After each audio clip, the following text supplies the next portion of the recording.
सोचो अगर 1750 का एक आदमी सीधा 2022 में आ जाए तो क्या वो इतने बड़े बदलाव के साथ एडजस्ट कर पाएगा, या शायद उसका ये सफर किसी बड़ी किस्मत का हिस्सा है जो अभी तक उसकी समझ से बाहर है। कहानी शुरू होती है सैरा से, जो एक छोटे से गांव में रहती है अपने पिता केल्विन और छोटे बेटे हेनरी के साथ। ये परिवार मिलकर अपनी छोटी सी फार्म चलाता है, जमीन पर काम करते हैं और अपने जानवरों का ध्यान रखते हैं। आजकल सैरा अपने बेटे हेनरी को खेती का काम सिखाने में बिजी है। ये कला उनके परिवार में कई पीढ़ियों से चलती आ रही है। एक शांत शाम का टाइम है, सब कुछ नॉर्मल लग रहा है। सैरा अपने पिता के साथ किचन में रात का खाना बना रही है और हेनरी फार्म पर मुर्गियों का ध्यान रखने गया है। हवा में शांति है और गांव की जानी पहचानी आवाजों से माहौल भर गया है। लेकिन यह शांति अचानक टूट जाती है। मुर्गियों के पास हेनरी एक अजीब आदमी को देखता है। उस आदमी की हालत काफी खराब लगती है। बाल और दाढ़ी इतनी बढ़ी हुई है जैसे सालों से उनका ध्यान न रखा गया हो। उसके कपड़े भी बिल्कुल अजीब और पुराने जमाने के लगते हैं, जो इस समय के बिल्कुल नहीं हैं। डर के मारे हेनरी तुरंत वहां से भागता है और सीधा घर पहुंचता है। हेनरी घबराहट भरी आवाज में अपनी मां को बताता है। हेनरी की वार्निंग सुनकर सैरा तुरंत अपनी शॉटगन उठाती है और फार्म की तरफ भागती है। वहां वो आदमी अभी भी खड़ा होता है। उसकी अजीब शक्ल और पुराने कपड़े हल्की रोशनी में दिखाई देते हैं। सैरा धीरे धीरे आगे बढ़ती है। उसकी आवाज मजबूत होती है। कौन हो तुम और हमारे फार्म पर क्या कर रहे हो? सैरा के सवाल सुनकर आदमी उतना ही डरा हुआ लगता है जितनी वो खुद महसूस कर रही होती है। आदमी हकलाते हुए बोलता है, मैं समझा ये मेरा घर है। उसके शब्दों में कंफ्यूजन और उसका परेशान चेहरा साफ दिखाता है कि उसे समझ नहीं आ रहा कि वो कहाँ है। सैरा क्यूरियस और सावधानी से पास के फ्लड लाइट को ऑन करती है ताकि उस आदमी को अच्छे से देख सके। लाइट ऑन होते ही वो आदमी डर के मारे पीछे हट जाता है। उसकी आंखें डर से बड़ी हो जाती हैं। वो चिल्लाता है, ये कैसा जादू टोना है? उसकी नजर सैरा पर पड़ती है और वो कहता है, क्या तुम एक विच हो? सैरा हैरान हो जाती है। उसे समझ आता है कि इस आदमी को इलेक्ट्रिसिटी के बारे में कुछ भी पता नहीं है। उसकी कंफ्यूजन और बढ़ती है। अब सैरा को लगता है कि ये आदमी सिर्फ रास्ता भूला नहीं है, शायद उसका दिमाग भी ठीक से काम नहीं कर रहा। उसकी माथे पर एक गहरी चोट का निशान दिखाई देता है, जो शायद उसके अजीब व्यवहार और कंफ्यूजन का कारण हो सकता है। सैरा अपनी गन थोड़ा नीचे करती है, लेकिन अभी भी सतर्क रहती है। वो अपने पिता केल्विन को आवाज लगाती है। दोनों मिलकर उस आदमी को घर के अंदर ले जाते हैं और उसे शांत करने के लिए खाना देते हैं। वो आदमी इतनी भूख से खा रहा होता है जैसे कई दिनों से भूखा हो। सैरा धीरे धीरे उसके माथे की चोट को साफ करते हुए ध्यान रखती है। उसे लगता है कि ये चोट उसकी यादों के खोने और अजीब बातों का कारण हो सकती है। सैरा प्यार से बात करते हुए उस आदमी से इंफॉर्मेशन लेने की कोशिश करती है। धीरे धीरे आदमी अपना नाम याद करता है। मेरा नाम रिप है, वो हल्की सी शर्मिंदगी के साथ कहता है। लेकिन रिप अब तक ये नहीं समझ पाया कि वो उनके फार्म पर कैसे पहुंचा या उसकी यादें इतनी बिखरी हुई क्यों हैं। फिर भी सैरा को थोड़ा सुकून मिलता है कि अब उनके पास कुछ तो इन्फॉर्मेशन है जिससे वो आगे बढ़ सकें। इस अजीब सिचुएशन को लेकर सैरा अपने दोस्त टेडी, जो एक लोकल पुलिस ऑफिसर है, से मदद मांगती है। टेडी सीक्रेटली सैरा के लिए फीलिंग्स रखता है, लेकिन वो जानता है कि सैरा उसे सिर्फ एक अच्छा दोस्त समझती है। सैरा से सब सुनने के बाद टेडी सजेस्ट करता है कि रिप के फिंगरप्रिंट्स पुलिस डेटाबेस में मैच करके उसकी असली पहचान पता लगाई जा सकती है। जब टेडी फार्म पर पहुंचता है, रिप तुरंत पुलिस कार को देखकर हैरान हो जाता है। वो घबराकर पीछे हटने लगता है। सैरा और टेडी एक दूसरे की तरफ देखते हैं, लेकिन ज्यादा सवाल नहीं पूछते। टेडी रिप के फिंगरप्रिंट्स लेता है और पुलिस सिस्टम में सर्च करता है, लेकिन कुछ भी रिकॉर्ड नहीं मिलता, ना नेशनल डेटाबेस में और ना ही कहीं और। कुछ समझ नहीं आने पर टेडी रिप को हॉस्पिटल ले जाता है मेडिकल चेकअप के लिए। डॉक्टर काफी अच्छे से रिप का चेकअप करता है, लेकिन जो बात बताता है वो चौंकाने वाली होती है। डॉक्टर कहती है उसके सिर पर कोई चोट नहीं है और उसकी मेमोरी भी बिल्कुल सही लग रही है। वैसे तो वो फिजिकली एकदम ठीक है। टेडी अब और ज्यादा परेशान हो जाता है, क्योंकि उसके पास जवाब ढूंढने का और कोई रास्ता नहीं बचा। टेडी डिसाइड करता है कि रिप को हॉस्पिटल में रात भर ऑब्जर्वेशन के लिए छोड़ दिया जाए, लेकिन रिप वहां के अनजान माहौल में काफी घबराहट महसूस करता है। तेज रोशनी, अजीब मशीन्स और हॉस्पिटल स्टाफ का शोर उसे डरा देता है। वो बार बार अजीब सवाल करता है, जैसे उन मशीन्स को समझने की कोशिश कर रहा हो। ये साफ है कि उसने पहले कभी ऐसी चीजें नहीं देखी हैं। सुबह तक रिप का डर इतना बढ़ जाता है कि वो बिना किसी को बताए हॉस्पिटल से निकल जाता है। वो सीधा सैरा के फार्म पर वापस आ जाता है। सैरा से बात करते हुए रिप अपने दिल की बात बयान करता है। उसकी आवाज दुख और घबराहट से भरी होती है।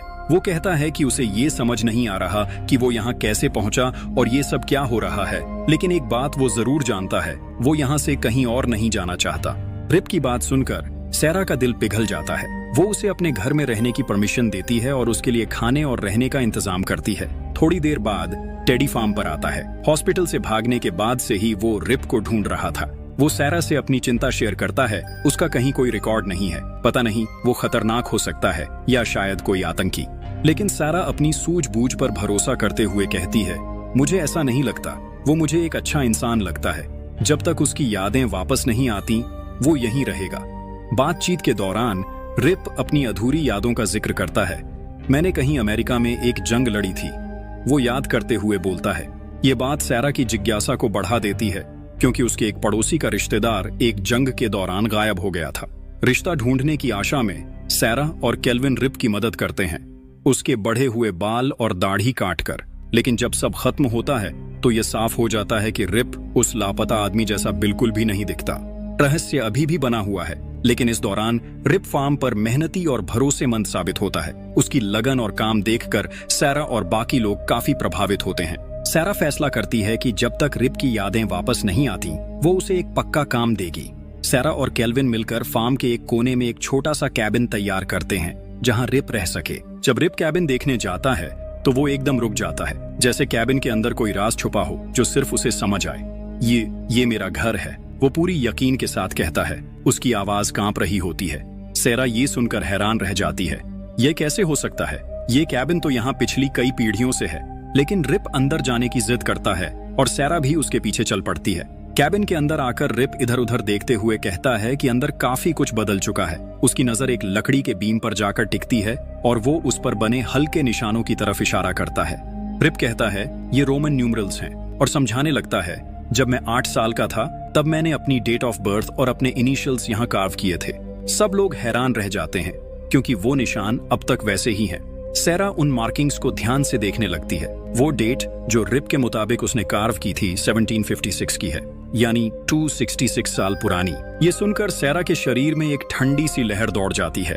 कैबिन और उसके कार्विंग्स उसके पिता के जन्म से भी पुराने हैं। रिप भी हैरान होकर सच को समझने की कोशिश करता है। धीरे से वो पूछता है, अभी 2022 चल रहा है? उसकी आवाज डिसबिलीफ से भरी होती है। रिप अब तक ये मान रहा था कि 1787 चल रहा है। ये सच्चाई उसके लिए बर्दाश्त से बाहर हो जाती है और वो बेहोश होकर गिर जाता है। सैरा और केल्विन उसे देखते रह जाते हैं, पूरी तरह से शॉक में। जब रिप होश में आता है, केल्विन उसके हाथ में एक किताब देता है और कहता है, ये एक आदमी की कहानी है जिसका नाम रिप वैन विंकल था। क्या तुम्हारा उससे कोई कनेक्शन है? रिप क्यूरियस होकर किताब पढ़ना शुरू करता है और जैसे ही वो खत्म करता है वो चिल्ला उठता है, ये रिप वैन विंकल, ये मेरे पिता हैं। सैरा उसकी बात सुनकर हैरान हो जाती है और कहती है, ये कैसे हो सकता है? रिप वैन विंकल तो एक काल्पनिक कहानी है, एक फिक्शन। लेकिन रिप अपने दावे पर अड़ा रहता है। जैसे जैसे वो और पढ़ता है उसकी यादें वापस आने लगती हैं।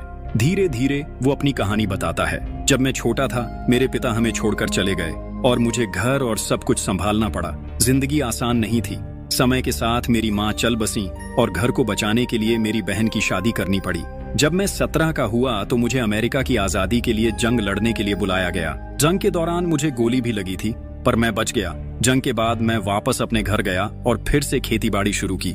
पर तब तक जिसे भी मैं प्यार करता था सब मुझे छोड़कर जा चुके थे।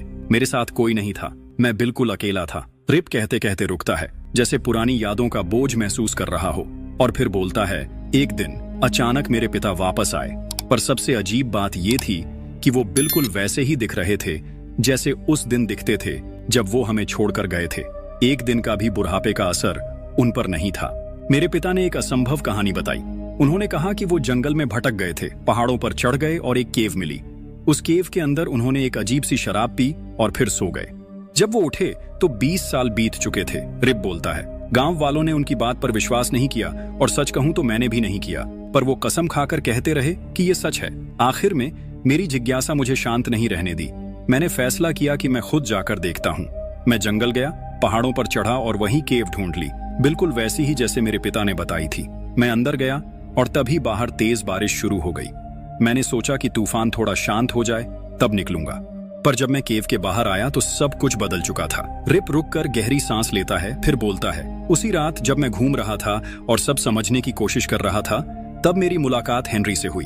रिप सैरा और केल्विन की तरफ देखते हुए कहता है, अब मुझे समझ आ रहा है, वो केव एक पोर्टल का दरवाजा है। मैं उस केव में 1787 में गया था और 2022 में बाहर निकला। जब मैं सबसे पहले बाहर आया था तो मुझे कुछ याद नहीं था, पर अब सब कुछ बिल्कुल क्लियर है।